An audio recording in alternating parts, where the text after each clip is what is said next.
പിശാചുണ്ടോ സാത്താനുണ്ടോ എന്നുള്ളത് ലോക ചരിത്രത്തിൽ തന്നെ ഇപ്പോഴും തർക്കം നടക്കുന്ന വിഷയങ്ങളാണ്.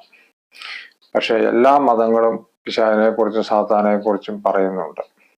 എന്നാൽ കൂടുതലായി നമുക്ക് വെളിച്ചം കിട്ടുന്നത് നമ്മുടെ ബൈബിളിൽ നിന്നാണ്. ബൈബിളിൽ വളരെ വ്യക്തമായി സാത്താനെ കുറിച്ചും പിശാചിനെ കുറിച്ചും വളരെ വ്യക്തമായി പറയുന്നുണ്ട്. ബൈബിൾ അടിസ്ഥാനത്തിൽ സാത്താൻ എന്ന് പറയുന്നത് ദൈവത്തിന്റെ ശക്തി കൂടിയ സൃഷ്ടികളിൽപ്പെട്ട ഒരു മാലാഖയായിരുന്നു സാത്താൻ.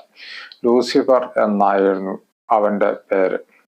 ലൂസിഫർ എന്ന വാക്കിന്റെ അർത്ഥം പ്രഭാത താരം എന്നാണ്. സാത്താൻ എന്ന ഹീബ്രു പദത്തിന്റെ അർത്ഥം എതിർക്കപ്പെടുന്നവൻ, എതിർക്കുന്നവൻ, പ്രതിബന്ധം സൃഷ്ടിക്കുന്നവൻ എന്നൊക്കെയാണ്.